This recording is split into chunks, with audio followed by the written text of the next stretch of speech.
Hey there, it's me, Ripper the Clown, the unpredictable cartoon character come to life. And you know, I've been watching these YouTube instructional videos about how to make your own COVID-19 cloth masks. And there are literally like millions of these videos with millions of freaking views. And I have to admit, in theory, all of the masks, well, they all look really super. But at the same time, I can't get any of the freaking examples to work for me, you know what I'm saying? And after about an hour and a half of folding fabric and playing with hair ties and rubber bands, it could get to you, you know what I mean? So since times are really tough and really crazy and really rough right now, I decided to make a little comedy video about these cloth masks with the hopes of lightening the mood, even if it's just for a few seconds. Now, per one of the videos that I watched, I tried the bandana sized piece of cloth to make a homemade face mask. And despite having much promise, this example really didn't work at all. It was too bungee and the hair ties kept popping off my clown ears. Then I tried a thin winter scarf. And it didn't really work either. I thought the scarf actually had some promise, but it was pretty bad, and even worse than the freaking bandana debacle. I even tried my trademark Ripper the Clown shirt, which would mean that I would have to go outside topless, but god damn it, pal, at least my facial orifices would be covered. But the rogue shirt also failed miserably, so I put it back on, and in desperation, I tried a Kermit the Frog placemat, and it didn't freaking work either. In fact, Kermit was the worst of the bunch.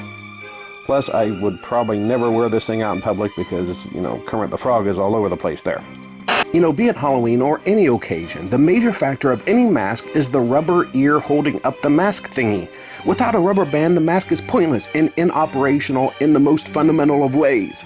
And not only did all of the YouTube examples fail to work on pretty much every level, most importantly, with every example, the rubber bands and hair ties pulled off the ears pretty much instantly every single time. Because you literally need to have a precisely sized rubber band and or hair tie in relation to the size of the fabric, in relation to the size of your freaking head for these things to work.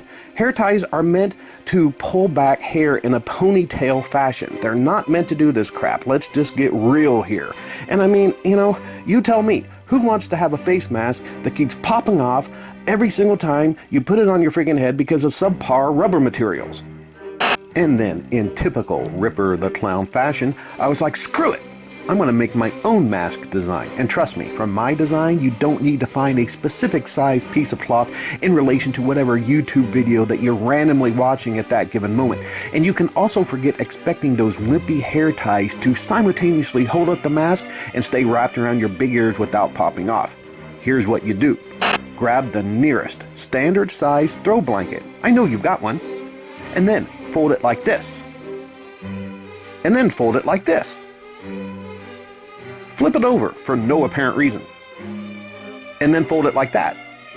On both sides. And then grab a couple of bungee cords from your garage to put around the blanket to wrap around the ears. Trust me, those bungees will rip your freaking ears off before they snap off like those damn rubber bands did. And voila! An impenetrable face mask fortress that provides protection and safety in a stylish and fashionable fashion.